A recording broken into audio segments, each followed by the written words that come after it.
France, Switzerland, Germany, and Belgium for their sincere efforts for declaring this year as the year for visiting Nepal.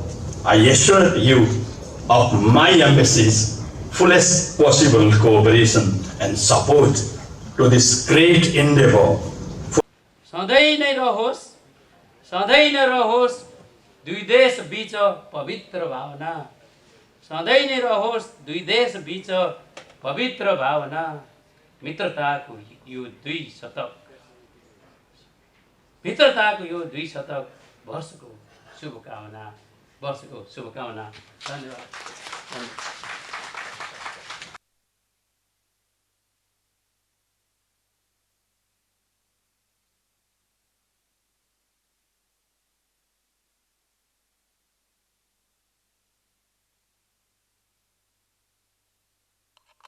दिनरात बुद्धहरूले आफ्नो भनी खोसिँदा, आँखा कति रसाउँदै अझ पनि आमाले बोलाउँदा, दासी भइकन दुःख ताप सधैँ बाँच्नु कहाँ बाँच्नु हो, त्यस्तो जीवन बाँच्नु यदि हो भने मृत्यु चाहिँ के हो नि। खप्थ्यो दुःख अनन्त बालक छँदा, त्यो बुद्धि सानो हुँदा, फर्किन्नौ किन आज वृद्ध भइती आमाले बोलाउँदा। बल्ला महल यदि छ धन भने शान्ति कहाँ किन्दछौ, नेपाली वनमाछ बास उसको शान्ति त्यही जान्दछौ। के हेर्छौ अझ भूक झौरगतमा सीमाहरू मिटिँदा, पुग्छौ आँसु कि झर्दछौ अझ पनि आमाले बोलाउँदा। भोको पेट कराउँदा भतपति त्यो पोलेर गर्मी हुँदा, दुःख कष्ट गरी सहेर त्यो पीडा सम्झन्छु आमा बुबा। छाती पोल्दछ प्रियसी स्मरणले तस्बिरलाई छुँदा, फर्कन्छु आँसु पुछन् धुरुधुरु नेपाल आमा रुदा।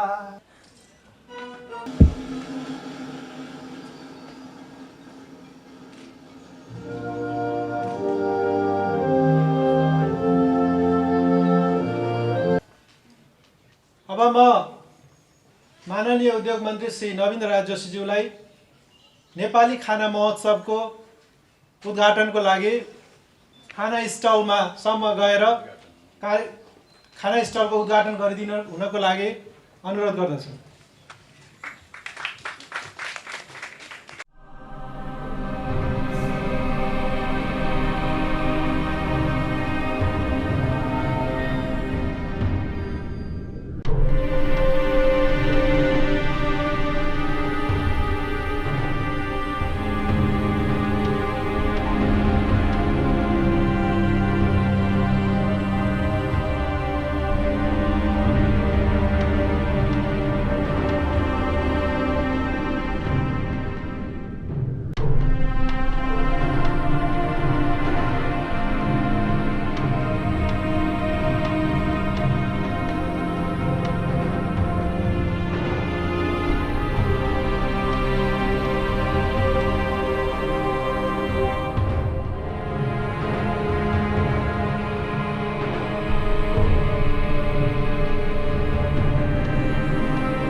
Into multifaceted and comprehensive relations sustained by the solid foundation of mutual trust and understanding for a close, cordial, cooperative, and comprehensive partnership beyond the governments to all sections of the respected societies.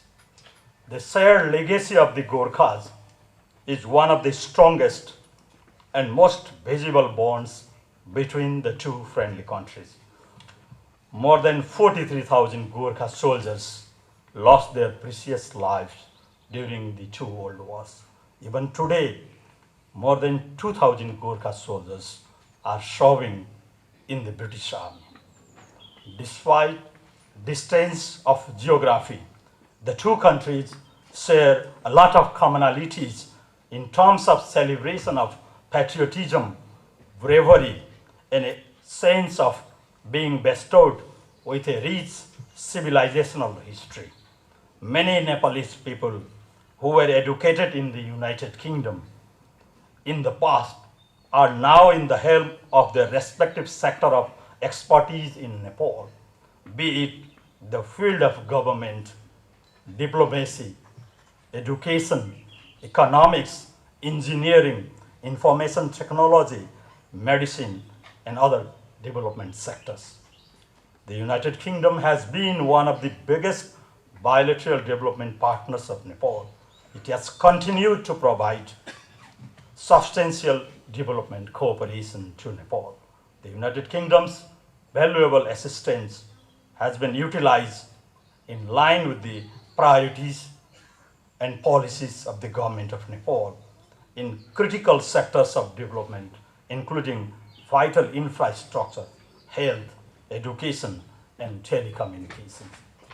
Great Britain has been one of the major trading partners of Nepal. Nepal's trade with the United Kingdom is increasing. It is heartening to note that the annual British aid is on an increasing trend. Over the years, the cordial and cooperative relationship between Nepal and the United Kingdom has grown manifold to cover diverse fields. Growing people-to-people ties have contributed to make the relationship deeper and dynamic. These special events will, I believe, be a beautiful souvenir to the bicentennial celebration and a small contribution to reflect the friendly and rewarding relations of Nepal and Great Britain. I once again welcome you all to this special ceremony. Long live Nepal-Britain relations. I thank you all.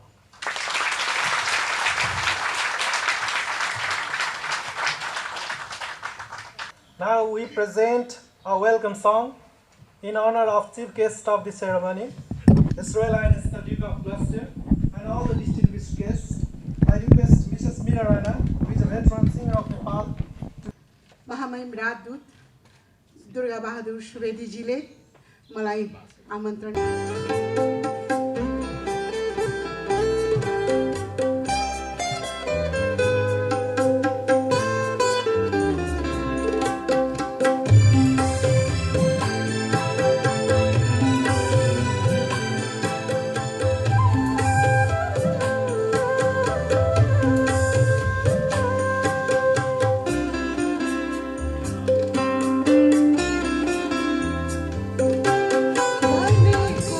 भनेको छ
पीडा सहन्छु तिरस्कार सहन्दा बरु रुडाऊ त्यो म सहन्छु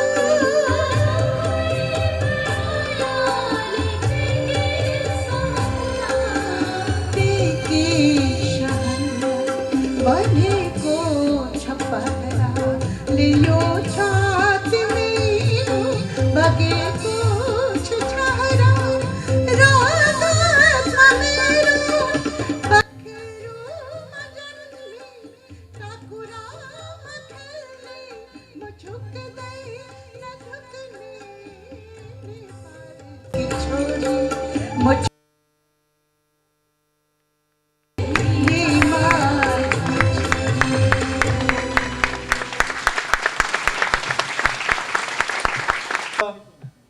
Legislative Parliament of Nepal, Dr. R. Rana Dewa, to inaugurate the photo and painting exhibitions.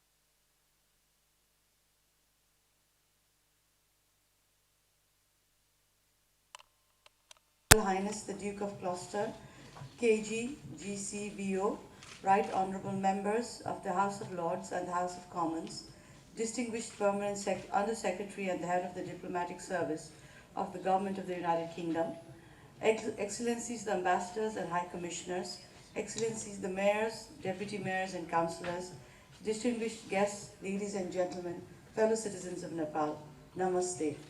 It is indeed a distinct honor to be present at this special ceremony marking the bicentenary of bilateral relations between Nepal and the United Kingdom. I would like to thank His Excellency the Ambassador, Dr. Durga Bahadur Subedi, for organizing such an important and historic ceremony in London. The United Kingdom and the British people have long occupied a special place in the affection of the people of Nepal. It is the first country in the world with which Nepal established diplomatic relations.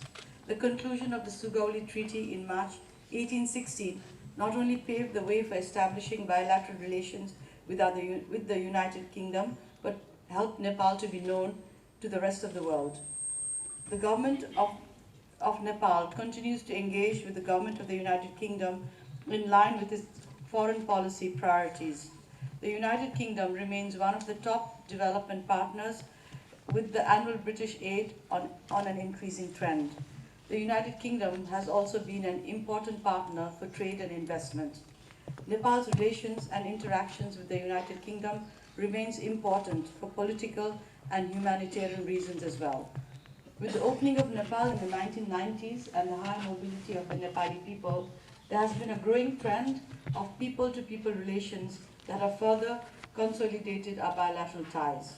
On the side of even older history, the service and sacrifice of the Gurkha soldiers have contributed to deepening our relations. The Gurkhas have not only been recognized as a loyal, heroic, disciplined and dedicated army, not only in Britain but around the globe. I am proud to state that brave Gurkhas received 13 Victoria Crosses during the wars that have been fought by Great Britain to protect our freedoms and shared values. In this course, the Gurkhas have also won themselves a place in the hearts of the British people. I would also like to pay tribute to all fallen soldiers for their immeasurable sacrifice. Your Royal Highness, the exchange of visits of high-level dignitaries between our two countries have played a significant role in furthering our bilateral relations. In these 200 years of relations, there have been official visits of 3 Prime Ministers of Nepal to the United Kingdom. On a personal note, I would like to state that I am related to all 3 Nepali Prime Ministers who visited here. Prime Minister Janga Bahadur Rana, who was the first Nepalese Prime Minister to visit Britain in 1850, was my grandfather 3 times removed from my maternal side.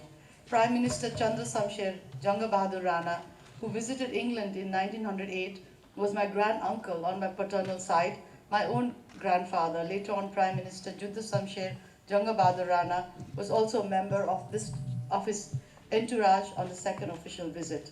Prime Minister Sher Bahadur Deuba, who was the third Prime Minister of Nepal to visit this great country in 1996, is my husband, and I was also part of the entourage. Your Royal Highness, we the people of Nepal, Your Royal Highness, we the people of Nepal are a hardy and unique lot, as the British may have well recognized in the course of 200 years. We entered into a 10-year-long internal conflict and then resolved it by ourselves. The conclusion of our homegrown peace process was the promulgation of an inclusive and democratic constitution in September 2015 after 8 years of rigorous democratic exercise. I would like to state that the drafting of the constitution, to which I was party, was an inclusive, transparent, participatory and negotiated exercise, and that it was endorsed by over 90% membership of the Constituent Assembly. The promulgation of the Constitution marks a watershed in the peace process and political transition in Nepal. The Constitution of Democratic Federal Republic of Nepal institutionalizes an inclusive and democratic polity and ensures pluralism, rule of law, representative and accountable government, social and economic justice, and subscribes to universally accepted human rights and freedom of press. We have been successful in empowering people, especially women, and the hereunto under or unrepresented minorities. Our Constitution is committed to democracy and the creation of a more egalitarian and inclusive society where every citizen is equal before the law. The achievements made so far may not be sufficient, but politics is a process, and we are headed in the right direction in a peaceful manner. I would also like to state that our Constitution is not a rigid document. Rather, it is a living and dynamic document and capable of addressing any remaining or new issues within its framework. We have already made 2 amendments and have proposed a third one to accommodate the aspirations and voices of our diverse peoples. Your Royal Highness, we have unflinching commitment to promote and protect human rights as Nepal is party to the major human rights conventions. We regularly, actively and comprehensively participate in reporting to these international instruments and mechanisms. In this period of political settlement, we are in the process of working through mechanisms for reconciliation to establish sustainable peace. I would also like to reiterate that Nepal has a strong commitment to gender equality and the empowerment of women. Nepal has made significant achievements in the progress of women in parameters such as life expectancy at birth, access to education, and improvements in maternal mortality. I am happy to note that the United Kingdom has played a good role in enabling these changes. In the new constitution, Nepalese women are guaranteed minimum 1/3 representation in the federal and provincial parliaments and 40% in the local governments. I am proud to share that Nepal's current Right Honorable President, Right Honorable Chief Justice, Right Honorable Speaker of the Parliament are all women. Your Royal Highness, Your Royal Highness, though my country is one of the most beautiful lands in the world and my people among the toughest and most gentle anywhere, our terrain poses tremendous development challenges. We are conscious that economic growth is important to sustain peace and for the political maturity of a nation. Thus, the efforts of the Nepal government are concentrated on infrastructure and social development to make the country prosperous and self-reliant, to end unemployment, hunger, illiteracy, dependency, and inequality. Reconstruction of physical infrastructure and recreating livelihoods in the areas affected by the great earthquakes of 2015 still pose a challenge, even though the current government has now put the process on a fast-track mode. In the future, we may have to contend with natural disasters triggered by climate change and other causes. We have a very young population for whom we need to provide access to quality health services, education, and employment opportunities. We cannot afford to fail on any of these fronts, lest there is another unrest in this now already very uncertain world. While working on these priority goals with commitment, the current government is determined to implement the new constitution of Nepal by conducting local level elections in the near future. In our quest towards achieving the aspirations of the people of Nepal, we look forward to the unflinching support of the British people and government. In the past, the United Kingdom has proved to be a very good friend of the people of Nepal, and we expect the same, if not more, of interest and support to us in the future. For our part, we will always be a good friend, especially as we have aspired to the same political and human rights principle as that of your country. We look to strengthening and broadening our ties even more in the next 200 years. I wish the bicentennial celebrations great success. I thank you all. Jai Nepal, Jai Bharat.